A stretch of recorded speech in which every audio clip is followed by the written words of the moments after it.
Hi guys! Welcome back again sa aming channel and welcome naman para sa mga baguhan dito sa aming channel. If you haven't subscribed in our channel guys, please do consider subscribing. Please do like our video and share to your friends. Do comment down below para sa mga katanungan nyo.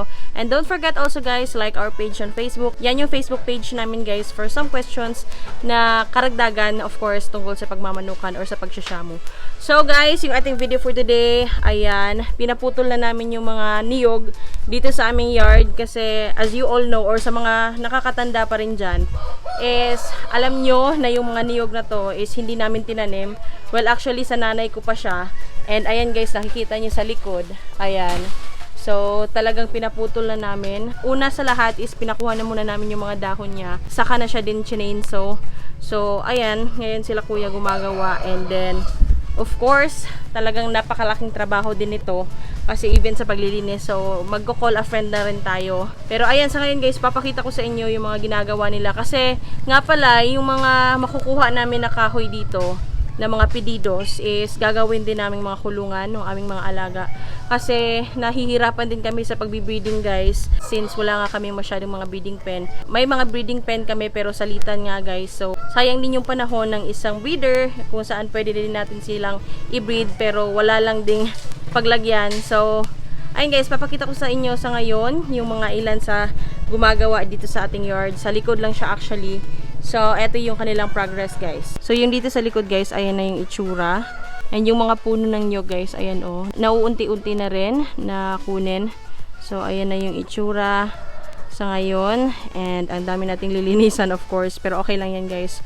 For as long as safe na yung ating mga alaga. At the same time guys, kaya pinaputol din namin yung kahoy na to guys. Kasi tatama dyan guys oh, sa bahay. At saka yung dun sa gilid ng aming bahay nga pala guys. Papakita ko sa inyo mamaya. Pinaputol na rin namin yun. Actually 5 puno to ng nyog para ayan guys, maging safe na rin and makapagawa nga kami ng aming mga kulungan. Ayan si kuya guys, siya yung nagpuputol ng mga dahon sa ibabaw ng nyog. Sila naman yung tig chainsaw guys, tigkuha ng mga measurement ng ating kakailanganin na kahoy. Hinay-hinay lang din talaga sila kasi napakadelikado nga din naman talaga yung mga ginagawa nila dito.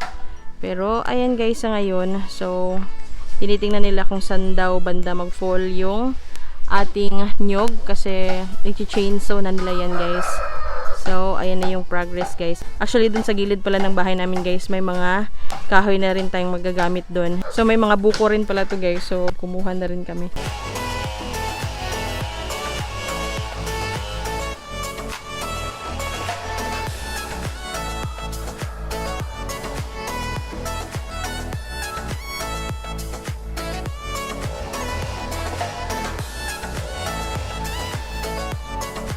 Ayan guys, i-chainsaw na ni kuya yung isang niyog na yan.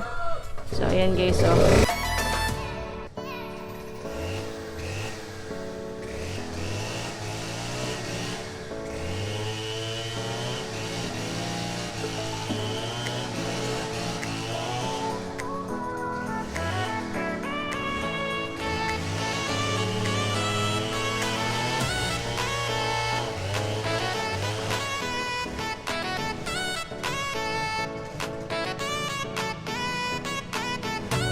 Ayan guys, medyo nahirapan si kuya kasi nga ang dami ding sagabal.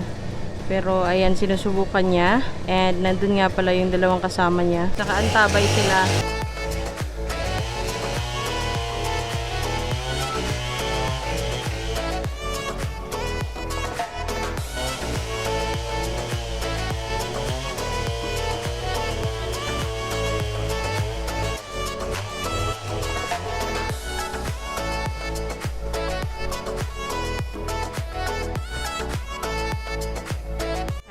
Natumba na.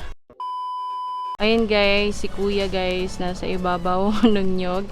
Ayun ginagawa niya guys, iniisa-isa niya yung bawat palwa ng ating nyog. So napakahirap na trabaho niyan guys. Imagine niya yung trabaho mo. 16 years old siya nag-start na yan yung trabaho niya. So ayan, tapos 47 na si kuya ngayon. So napakatagal na rin panahon na trabaho to ni kuya.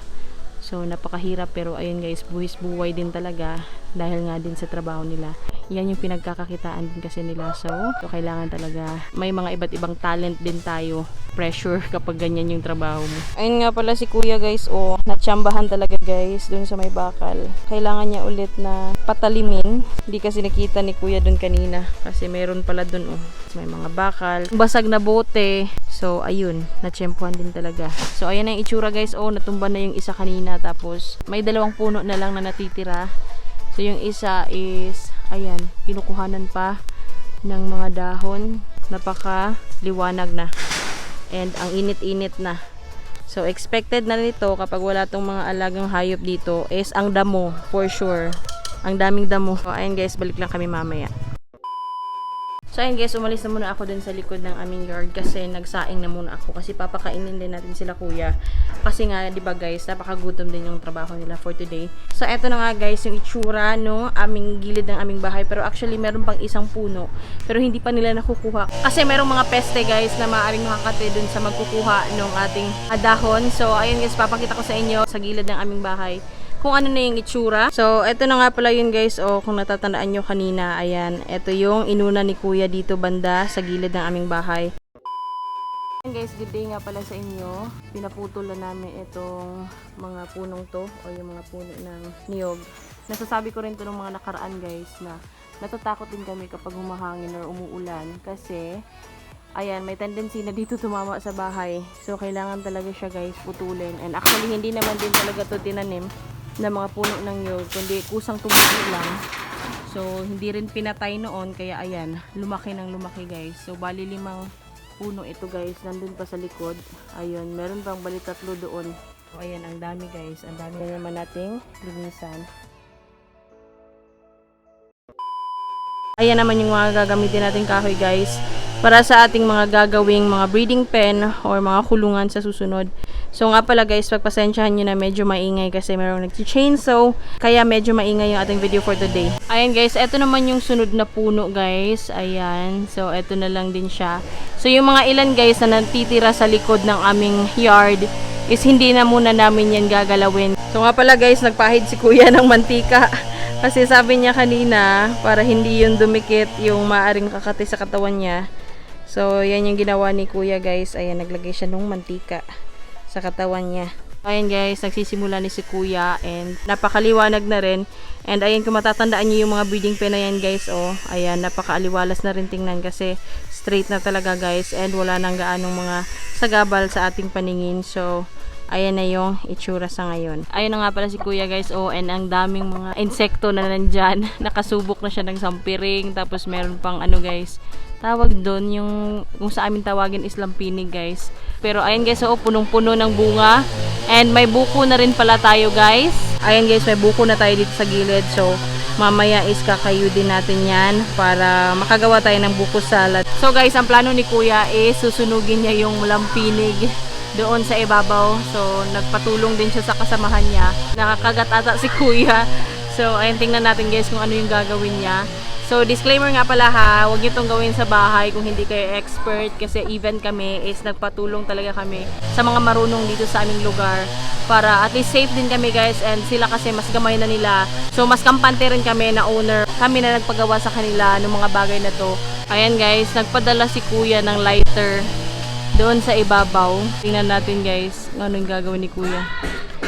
Ayan guys, ayan, napakahirap yung ginagawa ni kuya guys, and nakakakaba talaga kapag nandito ka. So pasensya nga pala talaga sa ingay ng chainsaw guys, kasi nag-chainsaw sila doon sa likod. So ayan nga guys, sinilaban na ni kuya. Ayan, ayan guys, may mga usok na. Nasa gilid lang siya guys, nakahintay. Ayan yung ginagawa niya. Ayan. Ayun na, nasa baba na yung mga sinunog niya.